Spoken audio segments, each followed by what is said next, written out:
Good Saturday evening. Welcome to BCP Live. Hi, I'm Joey McWilliams. Glad that you are with me tonight. And it's a fantastic night. It really is. We're wrapping up the week, full 6 days worth of presentations once again on the Bryan County Patriot. And this presentation of the Bryan County Patriot, man, we want to give thanks to a lot of our sponsors too along the way. Thankful for all of them. But we're wrapping up another week. I had a good show yesterday afternoon, and I will say really quickly, I apologize for any technical issues along the way. We got a little bit of a late start. I can talk about those a little bit later on. Doesn't really matter right now. We were able to get the folks on. We had Congressman Mullen on, Senator Bullard on. We had Lisa Taylor from the Durant Industrial Authority on, and of course the Durant Chamber of Commerce too as well. Appreciated all of them. Hope to do it again. In the meantime, though, it is a rainy day. We had a lot of rain where I am. And I've been on both sides of the river already, spent some time with my family. Looking forward to spending more time now with my BCP Live family. And with me tonight is a very special guest, and we are thrilled. Absolutely. I mean, I can't even tell you how excited I am to have this gentleman on the show with me right now. It's been a long time coming, and he was willing to come on and spend some time with me and with us tonight. Jon Hazell, who has so many accolades. And Jon, if I ran down the list of all the things that you are, well, we'd be here for a lot longer. I'd rather you didn't. That's okay. All right. That's all right. Well, good evening already from Jeff Edlin to Joey and Jon. Jeff, thanks for watching tonight. Jon, let me just go ahead and get started really quickly. I want to, there are a number of things I'd like to visit with you about. The first one, though, is something I just want to get right into because J127 Ministry has just really opened officially for business. And we had a chance to have Adrian Stennett on with us a little bit earlier. Don Hyde already saying howdy to the preacher man too. We had Adrian on with us. Her internet was a little bit sketchy. I know we didn't get to spend as much time with her as we would have liked, but glad to get to talk with her. I know this is something really close to your heart as well. Yeah. I won't tell the whole story because it takes a long time, but around 3 years ago, Adrian and I got together. She came to me and told me what she was wanting to do with this foster homes, kind of a vision, a dream that God had given her. And I said, boy, that sounds like one of the best things I've ever heard. And so we kind of started promoting it and talking it up and developed a board. And there was a lady that I knew at the time who I had worked with years ago in Tishomingo there at the church. We ran halfway houses for both men and women out of prison. And while we were doing that, the lady, her name is Carolyn Cook. Carolyn had learned how to develop a 501c3 on her own. It took her forever to do it. And I mean, she knew all the ups and downs firsthand. And so I put her in touch with Adrian. And by this time, Carolyn had all the experience. And boy, I mean, in just almost no time, the Lord helped us. We had a 501c3 ready, and we had a group on board, board members, and we kind of got to work. And, you know, to make a long story short, it's been 3 years of just blood, sweat, and tears. There are so many people in this community have volunteered time and money and effort, and whether it's plumbers or carpenters or concrete layers or finishers, or I can't even begin to tell you the number of people, college kids, you know, that have come and spent all day, you know, painting or I mean, if I even begin to try, I don't know how many thousands and thousands of hours that have gone into this house and into the work and the love for what it's for. But long story short, it is a facility to house young girls who age out of foster care. And as we were talking earlier, you know, a lot of people say, well, there's help for those kids, and there are lots of places to get help. But what a lot of people don't realize is a lot of these kids don't have the guidance to find it, and they don't have somebody lead them in that direction. And even if they find the help, they don't have a stable home society. They don't have a stable environment to live in. You know, there's a lot of things besides just being able to get help go to school. You know, a lot of them need help finding where am I going to sleep tonight, or what am I going to eat, you know, or who I'm going to stay with. And so, like I said, through just the Lord's providence and a whole lot of people, and I'm going to give her credit. I don't think I've ever met anybody that's worked as hard as Adrian has for 3 years, all the things that she's had to do. And a lot of it's just, you know, she doesn't have expertise in that area. She's just got a heart and love and just somebody that'll work her tail off. And she's kept it all together, and she's pulled it all together, and she's worked hard. And so anyway, long story short, about 10 days ago, maybe 12, we moved our first two girls into the home. And so they are there and living. And we have our house mother, who's always there, also there on the premises. She has her own built-in little apartment there in the house. We are supposed to move our third girl in tomorrow is her scheduled date. We're not sure if that's going to happen or not. Just like I said, anybody that's ever dealt in this kind of environment, things are not always steady. You know, every day is a different day, and you kind of got to see what you have. But we decided to do, as I was telling you earlier, we decided to do, I guess if you were a business, you would call this a soft opening, because we just want to get a couple kids in and get it going. With the COVID virus, with everything that's going on, we don't want to put anybody in danger. We don't want to just jump out there and fill everything up right now, but we are, like I said, up and running with the girls in the house and everything going. We have for months and months, Adrian's already had we have the life skill coaches, the mentoring coaches, the college connections, the job connections. Man, it would take 2 or 3 days to tell you just everything that's in place to help these young girls be successful. But everything that you could possibly need is already in place and up and running. And I know people probably expect this, but as a preacher, I'm kind of good at this sometimes, but I'm going to say it anyway. We're working very hard to get it secure. But the biggest thing that we still need is for people to see the value in this, right, and to come on board as supporters, you know, kind of on a regular basis. You know, the Lord's always provided. Every time we've needed any finances at all, it comes. But at the same time, the Lord also talks about planning, you know, and preparation and doing that. And so one of the big things that we still need there at J127 is we call them legacy givers, and that's people that are committed to give on a monthly basis. You know, my wife and I just have it taken out of our paycheck, out of our checking account every month. We give to it every month. And that kind of lets you know what your steady income is going to be and what you're going to be able to support. But at the same time, we have people that are always writing grants and getting money. So, you know, we'll get $15,000 from this grant, or we'll get $50,000 from another grant, and those come in, but those aren't always like you're sure you're going to get them next year. And yes. So what's the most valuable thing we can have is people that are given on a monthly basis, so that we kind of have an idea of what we can count on coming in every month. As far as finances go, it's going to cost about, we've got it figured up that a conservative cost, it's going to cost about $115,000 a year to run the house and take care of everything that we got going. We can handle it for about $115,000 a year is what it's going to take.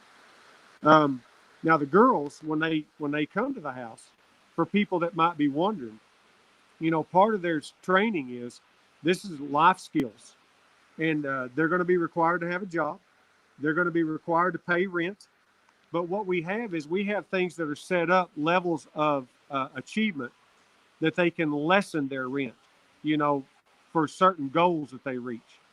And so the rent's like $475 a month, but they can knock it all the way down to about $200 a month based on different levels of achievement. Things like taking classes, you know, having a job, those kind of things affects their rent.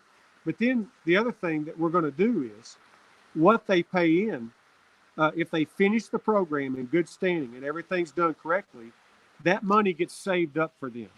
And then it will go back to them when they get out, so that they can get an apartment and they can get a car to drive and they can get started. I'll tell you from experience, a lot of people, if they've never worked in this type of situation, what happens is you put somebody through a program and they do really good and they're successful. They do everything they're supposed to do. But then when they get out, they don't really have the finances or the help or the support to get a place to live or to get a car or to, you know, to be able to get transportation to a job. So then they end up having to be dependent upon people that you don't want them to be dependent on. Right. And so that's the big deal, is as they go through this program, teaching them to build up some savings and things, you know, learn how to run a checkbook, learn how to keep a savings account, learn how to do all those kind of things, learn how to make a budget. so that when they get out, we can provide them their start so they don't have to depend on somebody they don't need to be dependent on to get a good start once they get out of the program. I understand. Wow, what a fantastic program that is, though, and I appreciate you laying all that out there. Obviously, and the budget that you presented seems like a very fair budget, and one that I would imagine folks would want to be involved with in some way in that legacy giving. But I really appreciate that. Speaking now with Jon Hazell, who, by the way, a local teacher, a local preacher, a local all-around good guy, and lots of folks have joined tonight. Shout out to Jamie and Robert, Paula. There's an Amy Hazell that has shown up. Looks like she might be watching too. Do you know that? I don't know. Anyway, yeah, I know her. Don't let her comment. no, I don't know if I can stop doing that. Zim and Janice, Fu, Allison, Robert, all of you all. Jace, appreciate you guys stopping by tonight, as well as Richard McDowell. Man, all of you guys, thank you very much. Good folks in listening to a very good person, and I appreciate Jon Hazell. Jon, I know that the lovely Mrs. Patriot knows you from way back. She's always appreciated you and still does to this day. It's just been in recent years that I've gotten to know you, but my appreciation for you is just as high, I believe. And you were pastoring in Tisch, then you were pastoring in Durant, now you're pastoring in Tishomingo once again. What's that been like in recent weeks and months? Well, yeah, it was, it's one of those deals where I don't want to put words in God's mouth. We felt like he led us to Durant for a while to help get some stuff. And this J127 happened while we were there in Durant. We met up with Adrian and Carolyn to help us get the 501c3. She's actually from Tisch, and she's the one that helped us do that. So the Lord worked all that out together. It was just kind of like a perfect timing. I know we shouldn't be, but I still never cease to be amazed when I look up and just kind of see how he puts you in a place for a time. But then it just felt like he was calling us back to Tisch. We have a great ministry going there. And since we've been back to Tisch, something that's happened that the Lord brought to me again, or to us again. Now the COVID has shut it down for now, but I know that we'll start back. But we had a fantastic elementary Bible club started there in Tisch, and we were able to one day a week, right after school. We were doing it on Tuesdays. We were doing an hour to an hour and a half Bible club for elementary students, and their parents have to sign them up and everything. Right. But then they come and we do a Bible club with them and share the gospel with them for an hour to an hour and a half every Tuesday in the gymnasium there at the Tishomingo Elementary School, and it's through what's called the CEF. It's Children's Evangelical Fellowship, and it's a fantastic program. They train you really well. And anyway, I never thought I was meant to teach elementary. I always thought I'm not real. My wife is the elementary guru. Anybody that knows her knows that she's the best there is. But she's still teaching, and I'm not, full time in the classroom. And so I got the one volunteered. I'm teaching elementary school now, and let's just say it's a new learning curve for me to be teaching second graders. That's not something I thought I would be comfortable with. But we've got a good group of volunteers, a lot of people that help. And so that's been a huge blessing, a huge ministry that we have going there. And then also, since that time, the Lord brought to me too, I'm also working now for FCA, for the Fellowship of Christian Athletes. And I just took a role with them that it came out of the blue, but I think the Lord had been preparing me my whole life. But I just took the role of what's called the Regional International Coordinator. And my responsibility is to coordinate all the activities between FCA of Arkansas, Oklahoma, and Louisiana with West Africa. Oh, my God. And that's where Jeannie and I, have been going for years doing work. And they came and said, "Hey, would you be interested?" And I said, "Yeah, I would be interested in doing that." So I get to work with the programs that FCA is doing with our sister area in West Africa. So I'm really looking forward to the connections that we're going to have between the United States and Africa in the coming months, in doing some of that too. So between the church there at Tisch and between the the international stuff that we're doing now with FCA and with Africa, and still J127. That keeps you going. But I'm enjoying every minute of it. I can imagine that. Think that's perfect for you, Jon. Absolutely perfect. It is really neat to either in the middle of it or look back and see the doors that God opens up for you, and just the not only that, but what He has allowed you to go through and learn to be then in that position at the right time, right place, and my goodness, it's just a lot of fun. Shout out, by the way, Dottie, glad you made it tonight. Linda, thanks for being on, and Andrew as well. Jamie, by the way, if you are interested in that program with the girls, I know we can get you hooked up with the right people. So that would be a way to be a blessing there. You know, Jon, by the way, if you did not know this already, as I'm speaking with Jon Hazell from an undisclosed location right now, he, getting ready. I know with church happening tomorrow, you know, it's always one of those things. I'm always more cautious with pastors because I do want to on a Saturday night not take up too much of your time. You know, church is right around the corner, but also promote for Sunday is tomorrow, and Yes. it's still a church day. But in light of that, if you don't know, Jon, he was also the Oklahoma State Teacher of the Year back in 2017. And it sounds to me, Jon, I was going to ask you, being out of teaching right now, but you just told me you're not out of teaching right now. I mean, you're right back No. at it and doing all those things, working with FCA as well. It seems to have been a smooth transition. Oh, it's been fantastic. The minute that I started with FCA and moved back to Tish on the church deal, within a couple of days, I got a request from the athletic. Well, I'll tell you because you'll know him. He's a former student of mine, taught here at Durant. Aaron Mullins is the athletic director there at Tish now. Yeah. And when he found out I was going to work for FCA, he said, "Jon, would you come get that started here at the campus of Murray State?" And so I said, "Man, I'd be glad to." And so this year, until the COVID, we had a fantastic FCA group going there on the campus of Murray State. We met late on for college kids. There's no such thing as too late. So we'd meet Wednesday nights at 8:30 after church.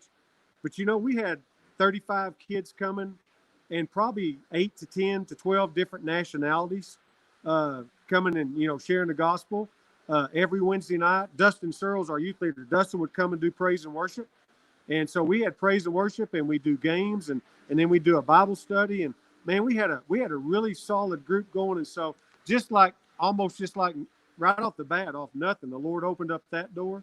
And man, Murray just opened up the gym to us and gave us the keys to it and said, "Go get after it." And so that was we had a great FCA going there until COVID shut the schools down.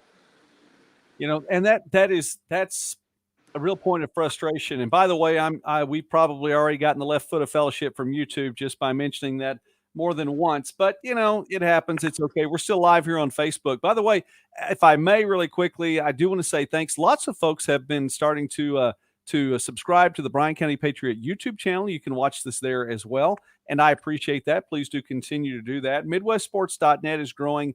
I just want to invite you to subscribe to that as well on the YouTube channels. We're speaking now with Jon Hazell. And by the way, Jeff Shelburne gave a shout out to you as well, Jon. Hello. And Jeff, we need to connect this week. I have a story that I need to write, and I think you know someone I need to visit with. So just throwing that out there.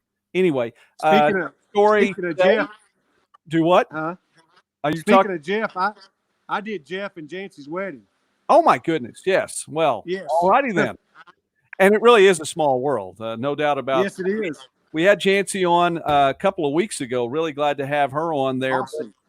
We talk about the Teacher of the Year. Let me give a really quick, just one shameless self-promotion. I don't know what this is. BryanCountyPatriot.com. Story today that Riley Riso Coker was named the Southeastern Professor of the Year.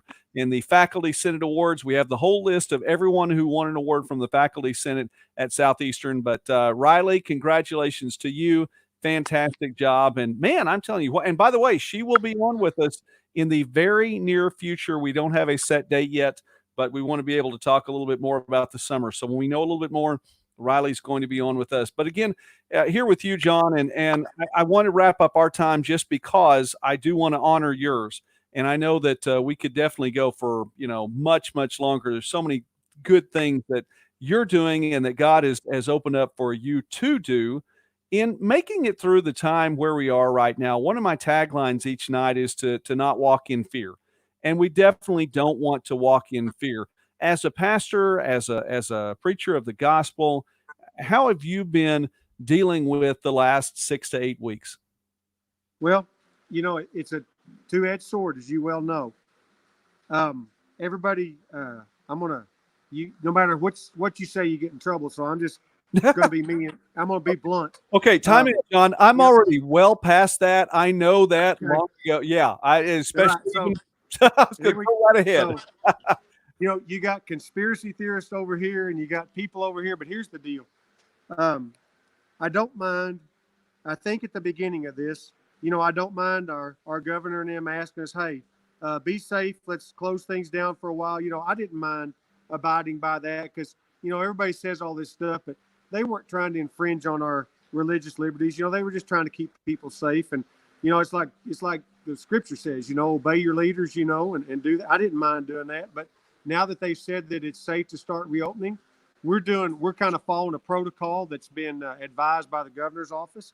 For the last 3 weeks, when they said it was okay, we're doing in person. We're still doing everything Facebook Live for people who feel like they need to stay home, and we're providing that. But we're also having church in person. But what we're doing is we've cut it down. We have a very basic service. We come in, we do 2 songs, and we do a message, and then we're done. And, we don't like pass communion, or we don't, do food. We don't do coffee. We don't do all that kind of stuff. We're trying to minimize any way to spread germs or spread contact or stuff like that. And like I said, for people who don't feel comfortable coming, it's on Facebook Live. They can watch it and they can do that. But right now, that's all that we're doing. As June comes around, if they say, you know what, we're okay, and you can implement the next phase, then we'll start doing a Sunday school class, or something like that, whatever they say. But I don't mind following those government guidelines for the simple fact that I'm like a lot of people. I'm absolutely not afraid of this at all, not even a little bit. But I do have an 84-year-old mother at home, that I worry about, concerned about, and I'd hate to bring something back to her, So for the sake of my fellow man, I don't mind being careful and being cautious, as long as they ask us to, so that I maybe don't make somebody else sick. Like I said, as far as the only thing is, I'll throw a little funny in here though. But I would think that if we were going to have it by now, we might, because Lowe's has been full for the last 2 months. You can't get in the front doors of that place, and so I keep thinking, man, if it was that bad, we'd already had it, because there's been 10,000 people in that store every day for 2 months now. So I don't know, but we are following the reopening guidelines, and we're doing that. Like I said, I don't believe you have to stick it in somebody's face. I think you can be cautious and still preserve your liberties, and do what the government asks you to do, but also provide for your people. So that's what we're doing right now. We're having services that are just very basic and very minimal and very quick, and then we'll open up a little more as if they say it's okay. All right. Well, I'll tell you what, for the folks in Bryan County, obviously Tishomingo is not in Bryan County. Tishomingo's up the road a little bit in Johnston County. So saying that, though, I used to drive in it. When I was in high school, I drove an hour from Ardmore to come to church over here in Durant. It was where like I needed to be. So that having been said, Tishomingo's only half an hour away. Jon, give them an invitation if somebody did want to stop by when it opens up. What will the times be? Where do they find you when the time comes? Well, we start at 10:30 right now. And like I said, it's just a very basic, simple service. My church, or the church I pastor, it's not mine, but the church I pastor in Tishomingo, you go right into the middle of town to the stoplight. That's the highway that goes north to Ada, Highway 99 there. And you go 2 blocks up the road, and it's right on the left, little red brick church with a big steeple. You can't miss it. And just a bunch of good country people, that go there and gather and look for whatever the Lord has for us to do. And so we're pretty simple. We're pretty simple and straightforward. If it's okay, I want to say one more thing really quick, because I want to mention them on here. another thing I'm involved with, and we've worked very hard at this, and some good things have happened, and I'd like to make people aware of this. But I'm also on the board of Families Feeding Families. And within the last year, a woman has donated us the land to build a building, but we've been struggling trying to figure out how we were going to get that done. And here within the last couple of weeks, there has been a man come forward. He's not from here, but there's been a man come forward who is maybe offering to help us get that done. And so I would like people that are praying people to pray for that. If you want to see about giving, they're talking about matching everything that's given, but there looks like some hope that we might very, very soon, because he's ready to get started now. We might very, very soon get to work on that building and have a place where we can feed people. It's over on East 2nd Street there in town. And right now it looks like we might be done way faster than we thought we were going to be. So Wow. that's on the horizon too, that we're maybe going to get that building built. Well, and that may be something. Then we talk again sometime soon, John, or get to talk to Tish. So that would be fantastic. We definitely want to promote that. So hope everyone's listening to that, and we'll try to continue to get the word out. Good. Well, John, listen, I appreciate your instructions. By the way, I'll tell those are good country instructions. You can't miss it. You just go up, look, and there you can't miss it. So I like that. Well, it's catty cornered. It's catty cornered from Gonzalez Mexican Restaurant. Everybody knows where that is. So if you look northwest, you'll see the church, right? Yeah. Hang on, John. Hang on. Where is it from Big Red or Old Red? Or it's straight north. When you pass Old Red, you turn right on that street. That's Highway 99. You go 2 blocks. It's on your left. Okay. That's all I see. There you go. Now we all know. Everyone knows now. They'll be able to find. All right, John, God bless you from your undisclosed location. Thank you so much for taking time with us on a Saturday night. We appreciate you and have a great service tomorrow. Thank you. Thanks for having me. I appreciate you very much. All right. That's Jon Hazell. And I'll tell you what, the litany of things that he's involved in, it's just it's so long, and he is just such a fantastic guy. Listen, I want to give a shout out, by the way. Susan joined tonight. There was a Riley Coker sighting here. I appreciate that. Sean, thank you for coming on tonight. And Jeff as well. Lots of other folks that have stopped by tonight. I know it's one of those things they say, don't touch your face. I promise. See, here is my hand sanitizer. So I'm prepared even before we get going.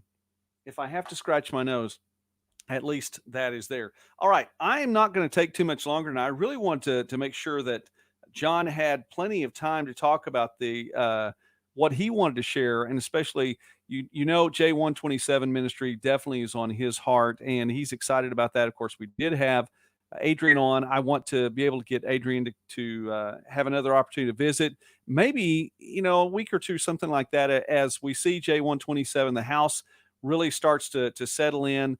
2 young ladies there now, and a third one very soon. So I'm excited for them. I think it's really cool. Love the word about families feeding families. And that was new to me. I didn't know he was going to talk about that. So that is a big time, big deal. And we are all about that here at the Bryan County Patriot. We will support that, promote that, and definitely get the word out. All right, here's tonight's announcement. Now, I've been promoting blood drives. I am also a huge fan of the Durant Public Library, the Donald W. Reynolds Library and Conference Center. What Robbie and Gina and all the folks do out there, my family we are huge supporters of the Durant Library, and I just want to give a shout out to them. They do a fantastic job, and I really, really, really appreciate them. Now, there's going to be a blood drive there on June 25th. And that one's a little ways away, but it's being sponsored by Bryan County and by the city of Durant. Now, I want to verify the date on that one, but also as a special benefit at this blood drive coming up, and we'll make sure we get everything properly on the date. But for those blood donors, this year they will receive an antibody test with the results in about 5 business days. So that is coming up. So again, we'll continue to keep you posted on that. All right. It is a Saturday night, And I am one of the things that I've been behind on a little bit. Obviously, the sports. I broadcast sports, and of course, there's your drinking game. There it is, and the official beverage of the Bryan County Patriot is Dr. Pepper. But I've been a little bit behind on sports. If you've been following this Last Dance thing, and I'm behind on that. I've seen a couple of episodes. I'm trying to get all the way caught up. The last 2 episodes are tomorrow night, so I would love to maybe even actually get to talk about that a little bit. Robin, thank you for stopping by tonight. Melissa as well. Really appreciate that. But I'm going to watch a little sports maybe over the weekend and get caught up on a few things sports wise. It's been challenging to keep the sports sites going. And yeah, Jamie, I'm glad you asked that question with Susan here. I'm going to answer that question here in just a moment. We'll wrap up with Chart and Waters, but I'll answer that. But it's been challenging to keep the sports going. And I saw with Midwest Sports, and we cover 6 states in Oklahoma and Arkansas and Kansas, Missouri, Nebraska, and Iowa. And there's a NCAA Division III conference in Iowa that put out word a couple of days ago, or yesterday, as a matter of fact. They're hopeful for the return of fall sports. So I want to continue to be hopeful for the return of sports on the small college level, not just the Division I level, the small college level that I do a lot of coverage with, and hopefully high school as well. And when we get some more information on that, I'll try to pass that along. I know that you probably are aware of it before you get here at 9 o'clock on a weeknight, but whatever the case may be. All right, Dottie. Yes, I did wear that the other night. And Jamie, I did wear that the other night. And so I'm happy to tell you what this is, especially since Susan is watching as well. From the very beginning of the broadcast, we were talking about the fact that we were in uncharted waters. And it became a kind of a running gag because everyone was saying it was almost like there was this talking point that was going around the national media and lots of other folks that people were saying, we're in uncharted waters. And it got confusing because there were a lot of people that were saying uncharted waters. The waters are not uncharted. The waters are not they don't have a lack of a constitution or other, guidelines in written form. The waters are not uncharted. The waters are uncharted. But we were saying here on BCP Live that we were charting waters. And yes, it's uncharted, but we're charting those waters, and we're charting those waters together. And Susan and the folks at Texoma Engraving made this shirt for me because we're charting those waters. And I want to give a shout out. By the way, Susan, Jody, and I came up with another shirt we want to get done. We have something cool we'd like to do. It's kind of a personal thing, but I want to let you know I'll be by this week on that one because I want to get it done. But I want to promote Texoma Engraving. Not only are they advertisers and sponsors, they do good work. And this is a fun shirt to get to wear. I like it. I like my Chart and Water shirt. So, Jamie, I hope that that answered that question. Let me see. Jesus walked on. I like it. I'm going to put that one up there. Thank you very much. This comment from Jamie here really quickly. Jesus walked on water. Nothing is uncharted to him. Thank you. Boy, that's a great way to end. That's I can't take it out any better than that. My goodness, when you're writing my script for me, Jamie, I don't know what I can do. Anyway, shout out to Susan, the folks at Texoma Engraving. And Dottie, yes, I did wear this the other night, and I want to wear it every so often. Kind of like it. I like it. And the blue, does it not bring out the blue in my eyes? It's kind of, yeah, whatever. Anyway, all right, that's that. So we need to be wise. And Jon talked about that. We need to be wise. We need to be wise in what we do. We need to act with discretion. We do. And like I said the other day, I was reading in Proverbs there was something in Proverbs. And Proverbs is a big book of wisdom. 31 chapters of wisdom. And in some months, that's a chapter a day. Surely you can read one chapter of Proverbs a day, right? But lots of wisdom, and we're told that we need to act with discretion. We need to get wisdom because it's the principal thing, so be wise. We need to act with discretion and make the decisions that are within our bounds, within our scope to make. Use discretion. I think also there are lots of times we just need to be discreet, period. You don't always have to tell everything you know. Just saying. Anyway, and Get out of the boat, just like Peter every now and again. Don't be afraid. Whatever we're dealing with, whatever we're going through right now, it doesn't matter. Those waters have already been charted. There's nothing that is new on this planet, and there's nothing that Jesus didn't already go ahead and provide for us all the way through. So do not walk in fear. Let me remind you that no virus, this virus or anything else, determines your future. Let me remind you that no chart determines who lives or who dies. We're going to be wise. We are going to use discretion, and we will not walk in fear. I really appreciate you all. God bless you. Wrapping up 9 weeks of BCP Live. Man, for all you guys that have been along for the ride, thanks a whole lot.